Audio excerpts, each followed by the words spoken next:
about the physicality they would bring and the way they would attack the glass. It seemed like that was an issue throughout the game.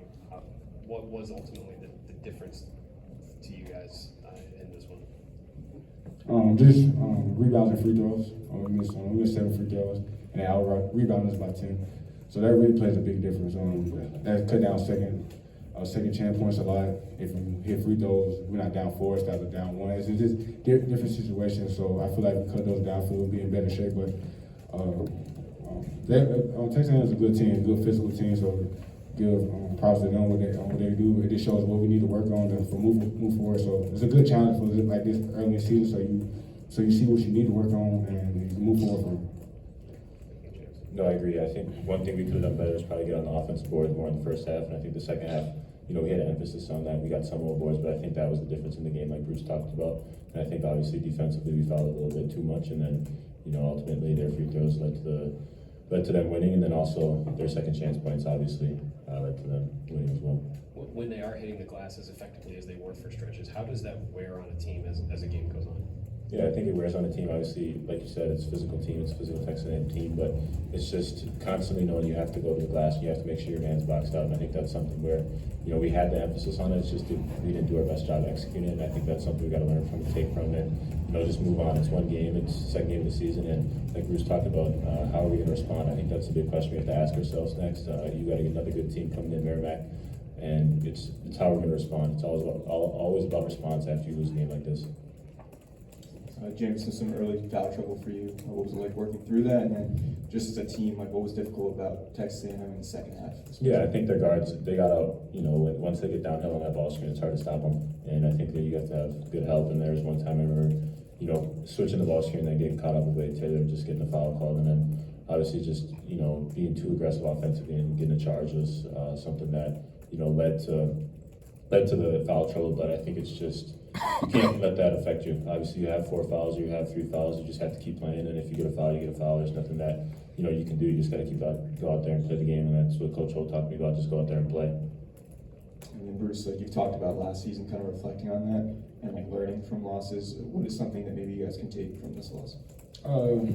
It's so early in the season, so I feel like any little thing we can take from it, we can just get better from it. Just rebounding and just hitting free throws. Those are the 2 main keys. I feel like we just put ourselves so far back in the game because a team gets so many second chance points. Having that extra effort on defense is 2 times harder because you're just scrambling and they easy wide open threes or dry hill layups or fouls. So if we just cut those down, I feel like we'll be in better shape. But I feel like we're gonna move on from it. We're gonna learn from it and get ready for Wednesday. For either of you guys, when it comes to the defensive glass and preventing those second chance points, is it as simple as boxing out? Is it a mentality thing? What does it take to fix that? For playing against them, it's a lot. They crash 4, so you got to make sure all four guys on the defense side hit on the correct way. Because I called for foul call. I wasn't particularly ready for them for the late incoming missile, so I got hit with a foul. So make sure you have the same mentality and the technique at the same time. So it's kind of difficult, but if you want to win, you got to get the job done at the end of the day. Yeah, their guards were really trying to get downhill, attack, which created, even if they missed a lot, that created some offensive rebound opportunities for them. What impact, effect did they have on the game, just wanting to attack you guys, especially in the second half? When you have that much rim pressure, it's like little tip outs. The other team can get out for threes, or they can attack the rim again. So, like when the guard pressure the rim so hard, it puts you in a bad position. That everybody's scrambling. So we try to do our best to stay in front of our man at the end of the day, so we won't be in those situations. Because for that team, they crash a lot of people at the same time. So them getting the ball back, so the same amount of chance we getting the rebound. So you're trying to balance out, just trying to make sure the rim pressure not so high, and make sure you just box out. And what became difficult, or what was the most difficult part in the second half after it was tied and they started to pull the lead away for you guys to try to accomplish offensively? What did they do to make it difficult for you guys to try to keep pace? They kept putting pressure on the rim, and we kept fouling at the same time. So they made their free throws.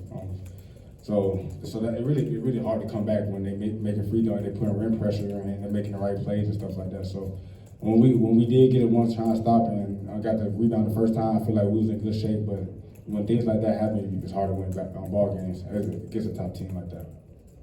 You talk about the offensive rebounds. I mean, it ended 16-12, but second chance points, 19-9. I mean, is that ultimately the difference when you guys got the rebounds? You weren't able to turn them into the points that they were. Yeah, so like those second chance points, that plays a big difference. Also the free throws as well, but like 9 to 10, we lost. I don't know how much we lost by, but if you at least cut that half the way down, so hold it for ball game.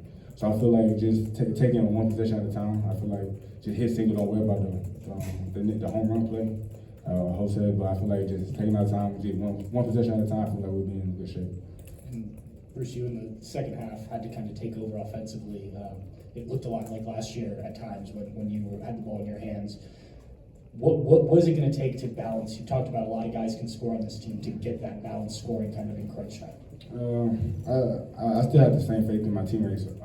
As I was saying earlier, just how they was playing, they were switching out a lot, so it gave me a lot of room in the gaps to get downhill, stuff like that. I feel like me, Rod Jamison missed a lot of bunnies. Felix, I feel like we missed a lot of floaters, little bunnies that we usually hit all the time. But like I feel like that shouldn't dictate us for winning and losing.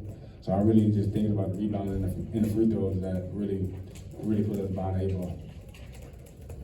Despite the loss, you guys finished ahead in bench points, 14-7. How encouraging is that to see that kind of scoring coming off the bench against a really good team like Texas A&M? I think it just shows our depth. I think when you look at it, you got a lot of guys who can go out here and make plays, and I think that just contributes to what we have here. You look at the guys off the bench; they're always locked in and ready to come in. I think that's something that good teams have, and to have people that you can rely on the bench when maybe someone's in foul trouble, or maybe someone's not doing their job, you got someone on the bench who can come in and make an impact on the game. For both of you guys, you haven't, as a team, shot the three very well collectively so far. Are you shooting it better in practice, and are you confident that this is a team that going forward can have a little bit more success behind the arc?